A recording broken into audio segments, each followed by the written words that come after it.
Hey now, what is up everybody? My name is Mike Brown, aka Review King MB, and it is my birthday. So I decided on my birthday to make a video where I talk about my most anticipated films of 2020.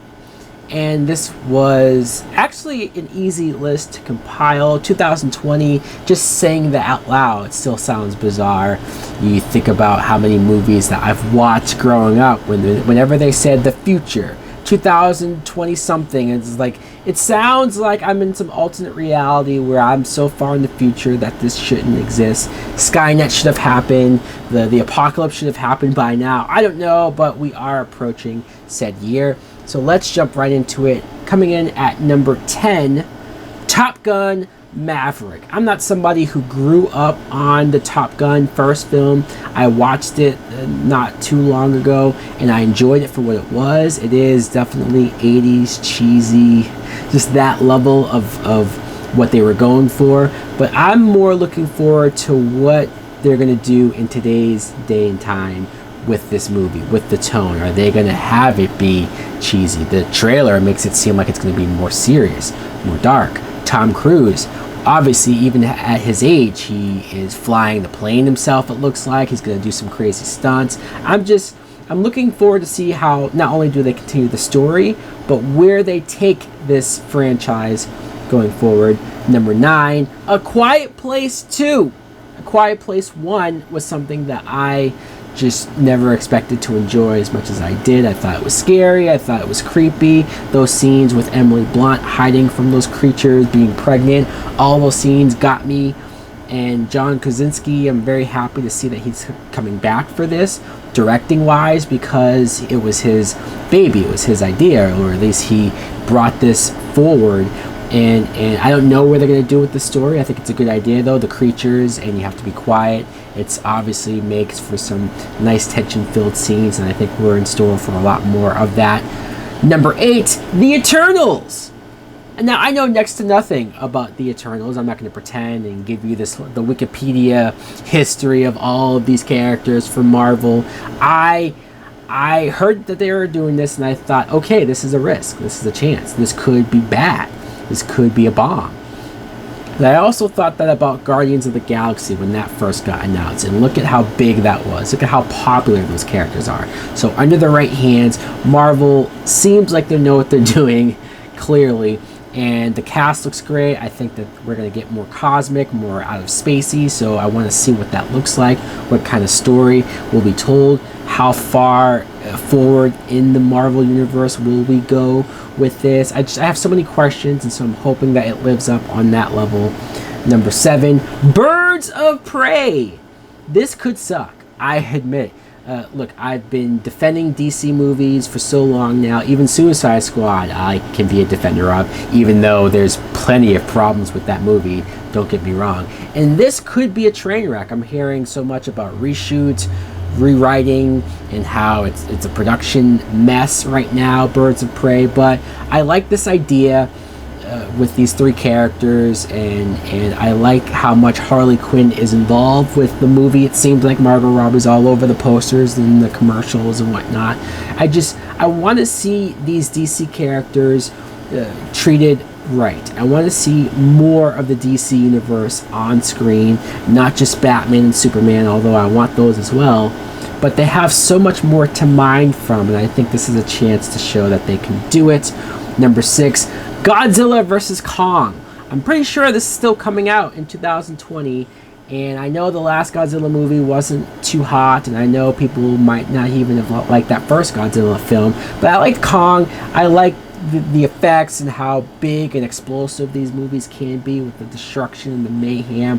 And so imagine Kong versus Godzilla. Imagine what that's going to look like in IMAX, in the theater, the craziness that will ensue. I'm just looking forward to the spectacle that this movie will promise to be. I don't want so much emphasis on humans and their arcs. I mean, who cares about that? I just want monster on monsters. I just want the chaos that this movie should be bringing. Number 5, Tenet. I'm only having this movie not only on the list, but this high on the list. This is at number 5. This is so high on this list because it's directed by Christopher Nolan.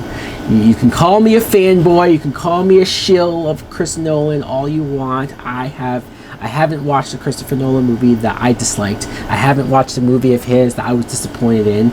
I think he always gives me something to think about, to leave the theater and think on a different level with, or want to discuss with other people with. And I want to see what this is all about. He makes original movies, he makes things at his own level, and so I think that's going to be great. John David Washington being the main lead. Like, I'm so curious for what this is about. That teaser that we got is definitely a teaser, but it should be good. It should be great. Number 4, Halloween Kills. I don't even know if I would have this high on the list if that last Halloween movie wasn't as good as it was, in my opinion. I love that they brought Michael Myers back in a meaner, brutal, and more realistic way. I like that Jamie Lee Curtis is back, Laurie Strode. You feel like you can't have Laurie Strode and Michael Myers separate. They have to be together. I like that these movies are darker and more intense, and I can't wait to see that now that they have a full-fledged plan for these movies. Let's see what they do next. Number 3, No Time to Die. This is the newest James Bond movie that is supposed to come out, and I have this here because I've really enjoyed the Daniel Craig James Bond movies. Not every single one of them has been a complete hit, but I think that for the most part, if we can get something that's on that same level, on that same tone as Casino Royale and Skyfall, then I'll be a very happy man. And I didn't love Spectre, but I think that because this is supposedly Daniel Craig's last Bond film, we're going to go out with a bang. I think we're going to get something that will be remembered, hopefully.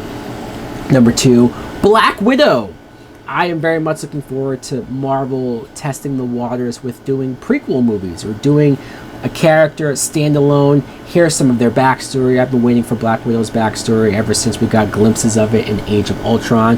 The whole Russian spy stuff and that organization where she was trained and the brainwashing. That's very much intriguing. Supposedly she's going to have a sister, or at least somebody in that same guise that could be the new Black Widow. They're going to have, I just read that Robert Downey Jr. is going to be involved, Tony Stark, because again, this is a prequel. So I like that Marvel is doing this. I like that Marvel is going to treat the Black Widow character, give her her own movie finally. How long has it been?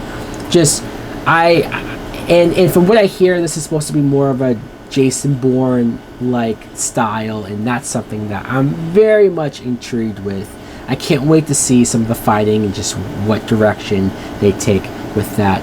But for my number 1 most anticipated film of 2020, this might surprise some people, but it is Wonder Woman 1984. I know. Maybe people aren't really thinking about this movie anymore because it feels like this film should have come out like 2 years ago. But it's something that I'm still anticipating. That first Wonder Woman movie was a breath of fresh air. Patty Jenkins gave us something to fall in love with this character for. Also, Gal Gadot and her performance. She proved so many people wrong, including myself.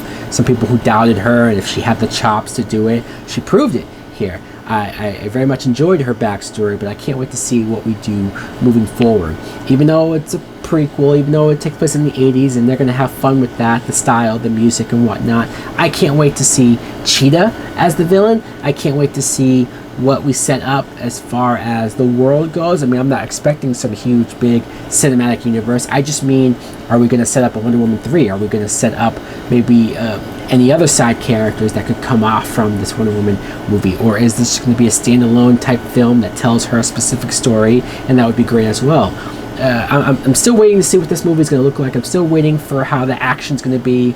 If it's going to eclipse what that first film did, and that first film has so many moments that I can still talk about, still get chills about. So let's hope that this next movie does the same as well.